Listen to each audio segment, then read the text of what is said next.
couple quick things. Number one, if you hear kids yelling in the background, if you hear dogs barking, there is a play date going on next to me. It is what it is.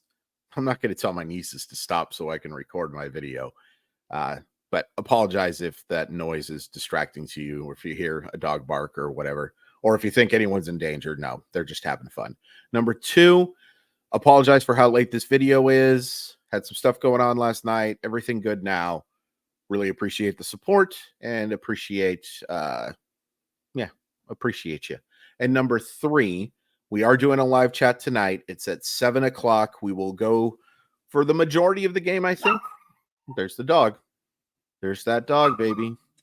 But we are doing a live chat tonight, 7 o'clock. It's for My Y enthusiasts. It's $4.99 a month to join. You get weekly-ish chats. Sometimes we do more than one. Sometimes we have to skip a week. But the big thing is you get my prospect updates. You get these live chats. You'll get a whole bunch more. I've got a bunch of fun stuff planned over the fall. I'm hoping that it involves playoffs, but oof, we'll figure something out for sure.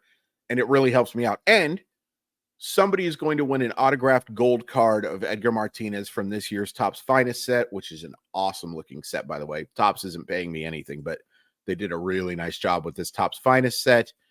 $4.99 to join, but yeah, somebody's going to win that, and it's pretty cool. I did my best to not talk about this baseball team. Wow, a minute and a half. That's a long intro before the game start. Mariners lose 6-3. They fall to 64-63 on the season, and they've lost the first two to the Los Angeles Dodgers of the 3-game series, that is. Scoring plays, Mariners get 2 in the first on a Jorge Polanco single. They get another in the third. It's 3-0 in the middle of the third. All Dodgers from that point on. 2 homers for them in the fourth. Gavin Lux homers to center. Max Muncy homers to right. It's 3-2 at the end of 4. 7th inning, Mookie Betts doubles to left to score Tommy Edman. That ties the game at 3. And the big blow in the 8th inning, Jason Hayward homers to right with 2 runners on. 6-3 Dodgers. Mariners lose. Some positives. Houston lost, so he didn't lose any ground. You're still only, come on, 5 games back.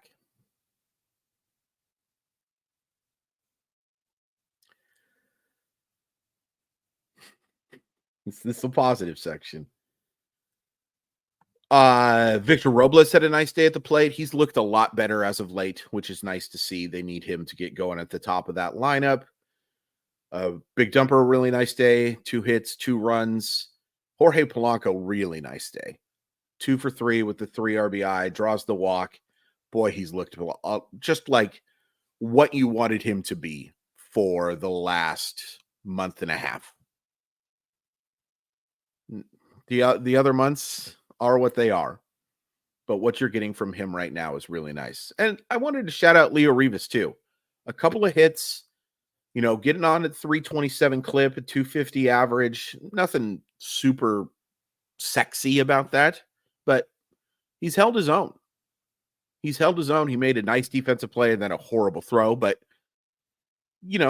I think Leo Rivas deserves some credit for not being a disaster while JP Crawford has been on the injured list. So good for you, Leo Rivas. Only one positive on the pitching side. Colin Snider is fantastic. I mean, you can't say enough good things about him. He came in a massive situation and gave you an inning and 2/3 of fantastic baseball. And we talk about how reliever ERA is an extremely overrated stat, and it is. But that's now 1.01 for a guy that they really, I don't think, had any confidence in whatsoever. And I wouldn't say I was like super pumped about him or anything. I knew he was better than Cody Bolton, though, and a few other guys that they kept bringing in and out and optioning him a bunch. Now he's right now your best reliever, and we'll talk about that in a second.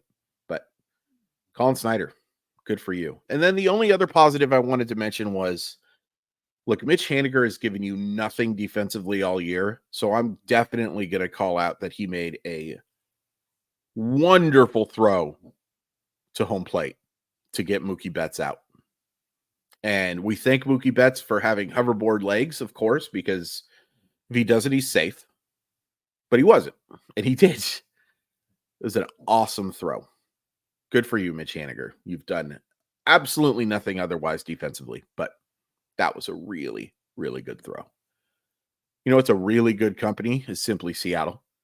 They have the very best in Seattle sports gear. Great stuff for the Mariners, but anything you're looking for Pacific Northwest wise for the Washington area anyway. Not going to find any Duck stuff. You're not going to find any Beaver stuff. That's okay. I am A-okay with that. Use code MOLLYWOP15, MOLLYWHOP15 to save 15% off your order. It's a great deal from great people. Link in the description to make it nice and easy for you. That's the last time we'll talk about making things nice and easy, except for, you know what? The Seattle Mariners are making it nice and easy for the Houston Astros. This is just...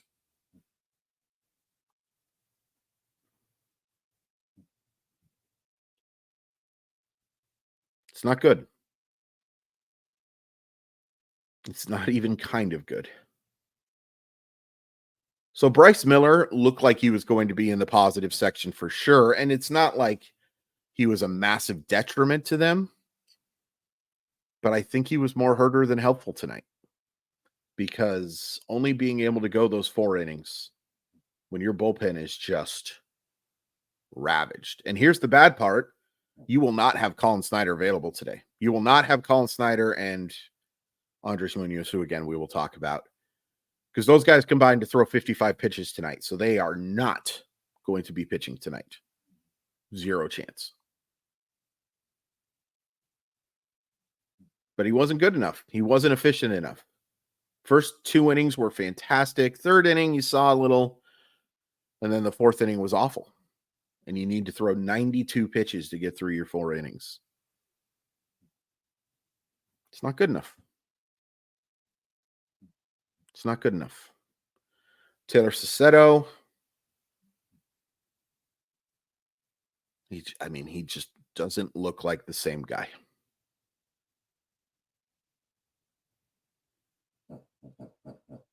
We'll close with Munoz. Offensively, I think Julio made some hard contacts, but no hits. Rosarina 0 for 3. Mitch Haniger 0 for 4. Josh Rojas 0 for 4. After the 2nd inning, this was a horrible offensive effort. Horrible. And there's just too much of it. It would be so nice if the Mariners could overcome 6 runs. But that's asking a lot. Asking them to overcome 3 runs is a lot.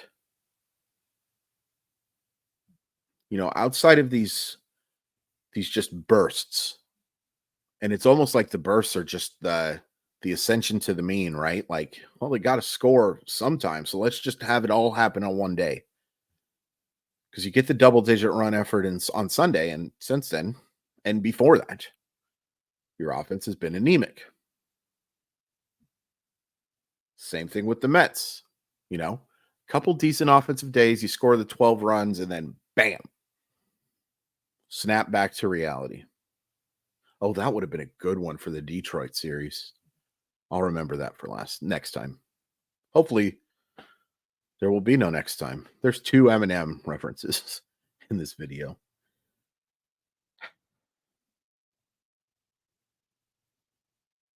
They only struck out 5 times.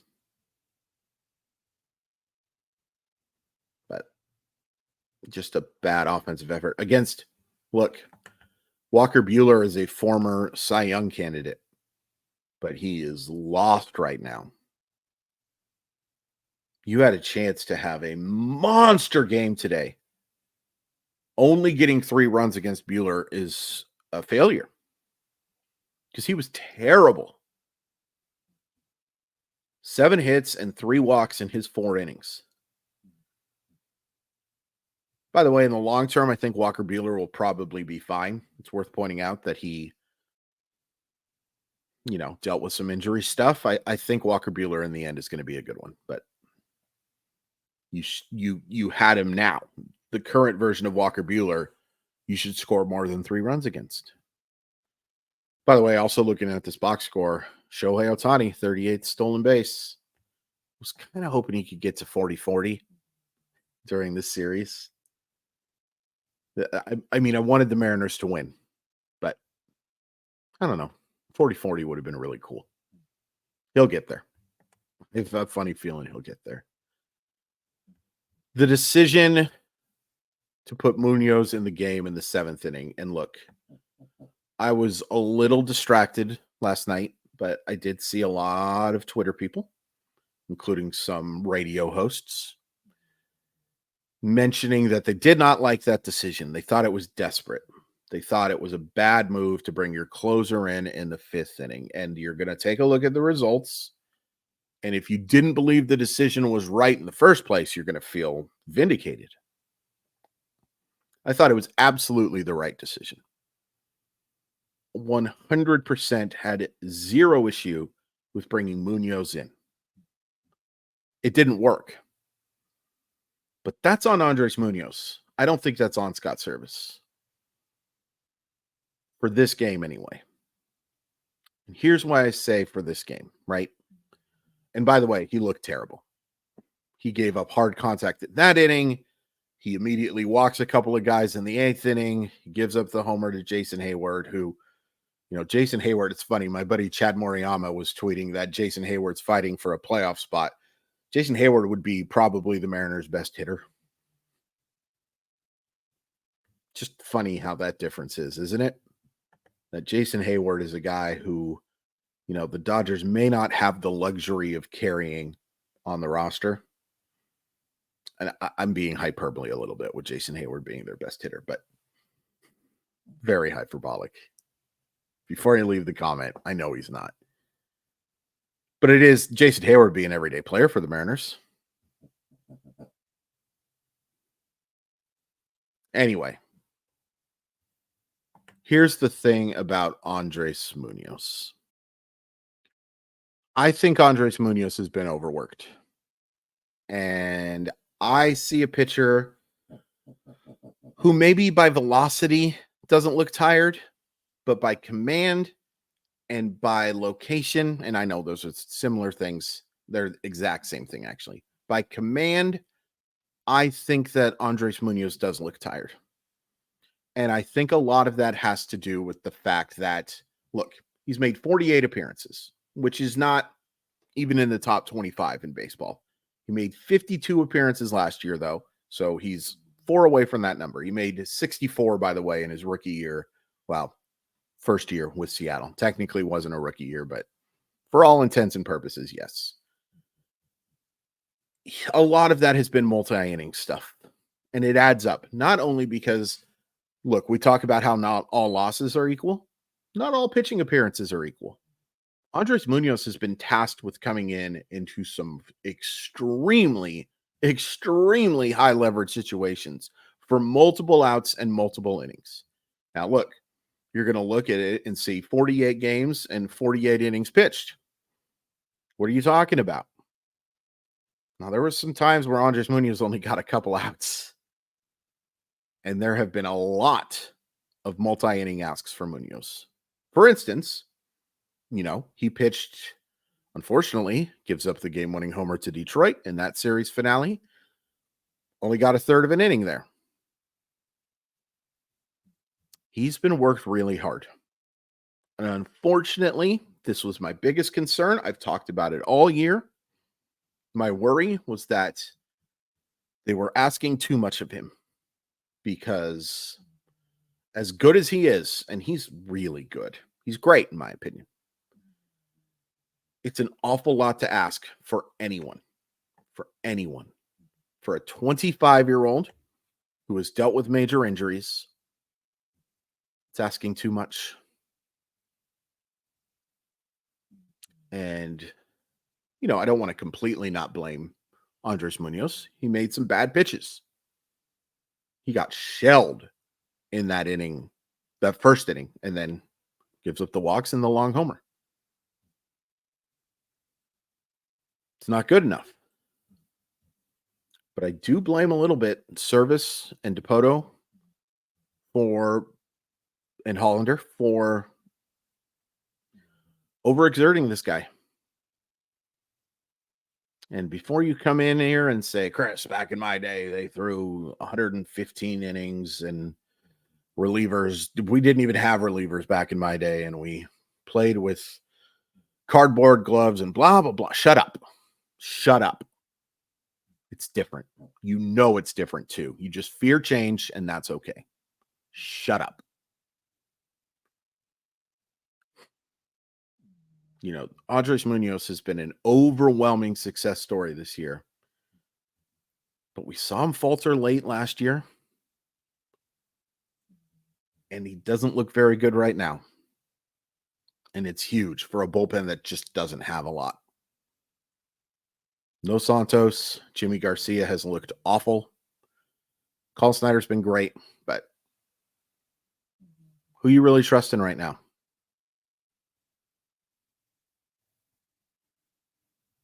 I mean, this is just falling apart. And it's so palpable. The deterioration of this season is palpable.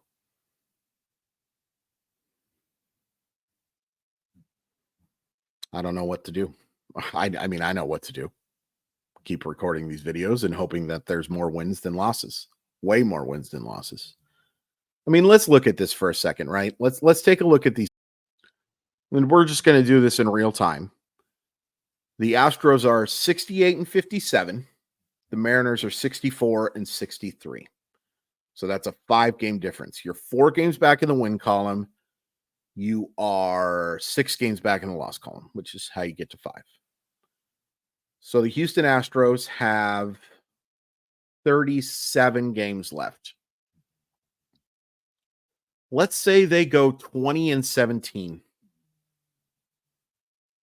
20 and 17. So that would get them to 88 and 74. And that would be playing below what they've been playing as of late by a good margin. But let's just say that. That means the Mariners have to go 24 and 11.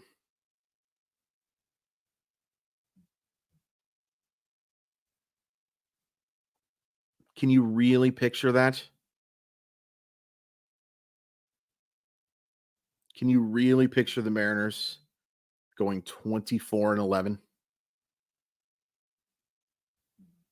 And yes, the Astros there's a difference in the games played.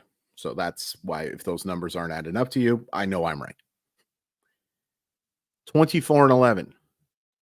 A realistic record right now for the Mariners. And look, you can talk all you want about how the Seattle Mariners have a weaker schedule coming up. It doesn't matter. The way they've played, it doesn't matter who they are playing outside of the White Sox.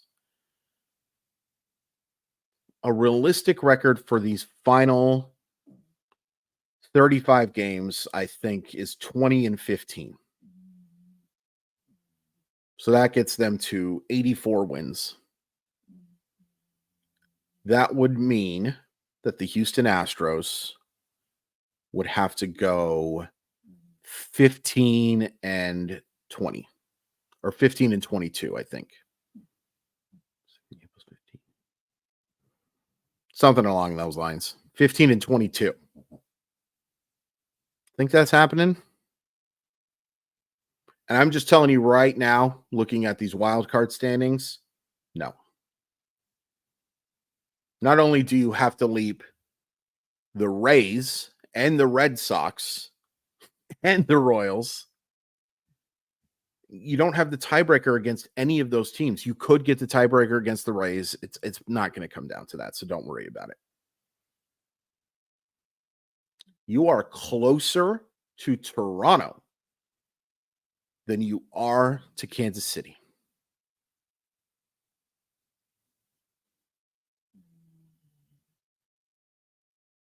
Wow, 20-minute video. Way too long. But yeah, this is bad. Please hit like. Please hit subscribe. I want this to go better. I'm hoping it goes better. I don't see any evidence of it going better.